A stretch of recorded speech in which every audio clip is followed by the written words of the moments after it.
Hello, welcome back to another Marble Gallery Game of the Year 2021 video. Today we're going to be picking the most disappointing game of 2021. This is the most disappointing game that I played in 2021. Now, before we get to my actual pick, I do have some runners-up in this category. The first runner-up in this category is Resident Evil 8 or Resident Evil Village, whatever you want to call it. I was very excited about Resident Evil Village, but also with tempered expectations. As you guys know on the channel, I'm not the biggest fan of Resident Evil 7. I think the series has kind of lost its way a little bit. And the story of Resident Evil 8 is preposterous and not in a good way. And I've seen a lot of excuses. I've seen a lot of people put this on their Game of the Year list. And it leaves me scratching my head going, like why? Why? There were better games that came out this year. And for me, as a massive fan of Resident Evil, I don't like the fact that we keep going down this path of first person for Resident Evil. It's not a first person game. I get why they did it for 7 because of VR, but there's no VR in 8, so there's no reason to do that here. But I think just the story, its downfalls there, it's just, they even tried to bring back mercenary mode, but it's just not the same. Just overall, I was disappointed in it.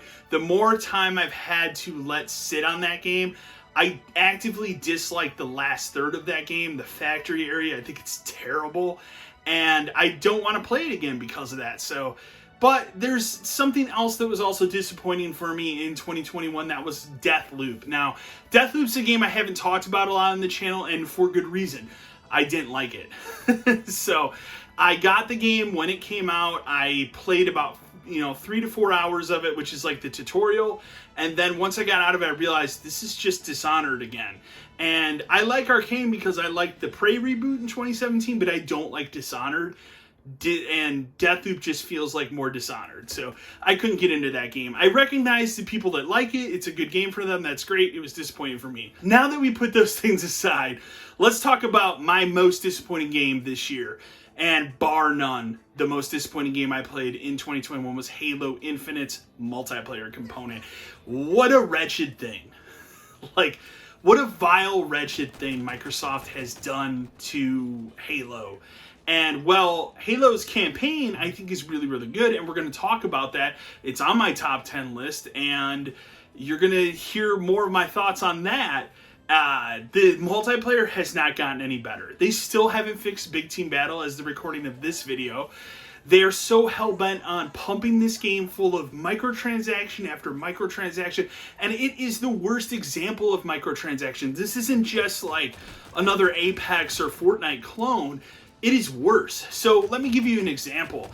The battle pass for this game is $10. It goes until May of this year, which is ridiculous. Then they released a specific armor set, which is $20.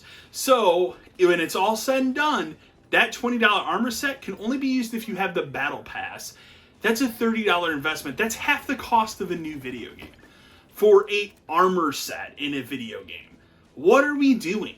Like, it's preposterous, and I would defend some of it if I actually thought the core gameplay was good, but unfortunately, I also think this is their worst attempt at multiplayer. I waited patiently for the SWAT mode to come out. I don't even like the SWAT mode in this game, and that's where I ended up deleting it off my hard drive. I went back, I finished up some of those side quests in the campaign, and then I deleted it, and I've washed my hands. I will check it out when the co-op update comes out for the campaign, but the multiplayer, I have no interest in continuing.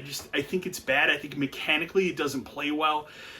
I think the microtransactions are just so dirty and rotten. There's not enough maps. Part of it is broken. Like, what more do you want me to say? And then you will have anybody that sits and defends Halo Infinite. They're defending it because they're used to a free-to-play model. I've grown up with Halo. I don't think the free-to-play model fits a Halo game, and it's not working. There you guys have it. My most disappointing game in 2021 is Halo Infinite's multiplayer. I don't think there was a bigger letdown for me this year. I'd love to know in the comments below, what was your most disappointing game of 2021? Was I right? Was I wrong? Do you disagree with me? Remember to like, share, and subscribe to the channel. And as always, until next time.